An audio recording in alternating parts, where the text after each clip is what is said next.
മറ്റ് സംസ്ഥാനങ്ങളിൽ നിന്ന് വ്യത്യസ്തമാണ് ശരിക്കും ഉത്തർപ്രദേശ്. ഉത്തർപ്രദേശിലൂടെ യാത്ര സമയത്ത് നമ്മൾ ഈ വീടുകളൊക്കെ കാണുന്നതെന്ന് പറഞ്ഞാൽ വളരെ ദാരിദ്ര്യം പിടിച്ച ഓരോ വീടുകളാണ് കാണുന്നത് വെച്ചാൽ. അങ്ങനെ നമ്മളാൽ കഴിയുന്ന ചില സഹായങ്ങൾ നമ്മൾ ചെറിയ എന്താ പറയുക കുട്ടികൾക്കും അത്തരം വീടുകളിലൊക്കെ കയറി നമ്മൾ കൊടുക്കുകയാണ്. ആ വീടുകളുടെ ചുറ്റുഭാഗം നോക്കിയാലും അതും വൃത്തിയില്ലാത്തൊരവസ്ഥയിലാണ് ഈ ആൾക്കാരൊക്കെ താമസിക്കുന്നതും കൂടി എടുത്ത് പറയേണ്ട ആവശ്യമുണ്ട്. പണ്ട് ഞാനൊരു ന്യൂസ് കേട്ടിരുന്നു, മുഖ്യമന്ത്രി അതായത് യു പിയിലെ മുഖ്യമന്ത്രി യോഗി ആദിത്യനാഥ് പറഞ്ഞിരുന്നു കേരളം യു പിയെ കണ്ട് പഠിക്കണം. ഒരിക്കലുമല്ല, ഇവിടുത്തെ അവസ്ഥ വളരെ പരിതാപകരമാണ്.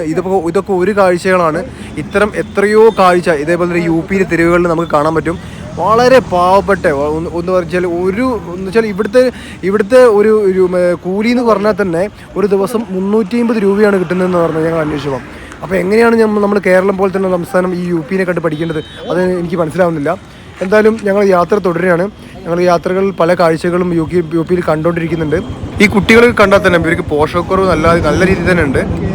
ബിസ്ക്കറ്റ് ഇങ്ങനെ കൊടുത്തുകൊണ്ടിരിക്കുമ്പോഴാണ് ഇവിടെ അടുത്തൊരു ചായ ചേച്ചി കണ്ടത്. ചായ ചേച്ചി പറഞ്ഞു ഞങ്ങൾക്കും ബിസ്ക്കറ്റ് വേണം, ഞങ്ങളും പാവപ്പെട്ടവരാണ്, പാവപ്പെട്ടവർക്ക് കൊടുക്കുകയാണെങ്കിൽ ഞങ്ങൾക്കും വേണമെന്ന് പറഞ്ഞു. അങ്ങനെ പറഞ്ഞത്.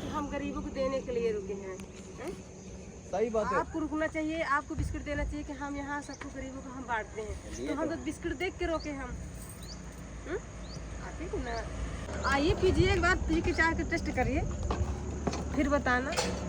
ചേച്ചിയുടെ ക്ഷണം ഞങ്ങൾ സ്വീകരിച്ചു. ചായ ഒന്ന് കുടിച്ചു നോക്കാൻ വിചാരിച്ചു.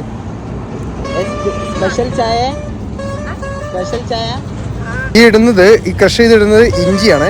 ഇവിടുത്തെ ഉത്തരേന്ത്യയിൽ മെയിൻ സംഭവമാണ് ചായയിൽ ഇഞ്ചി.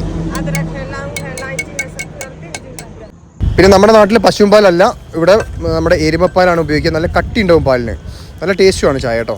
ചുറ്റുപാടും കാര്യങ്ങളൊക്കെ വൃത്തിയില്ലെങ്കിലും ചായ നല്ല രുചി ഉണ്ടായിരുന്നു. ചേച്ചിക്ക് നാണം കൊണ്ട് എന്താ പറയുക സംസാരിക്കാൻ വയ്യ. ഇവിടുത്തെ ആൾക്കാർക്ക് ഭയങ്കര അഭിപ്രായം.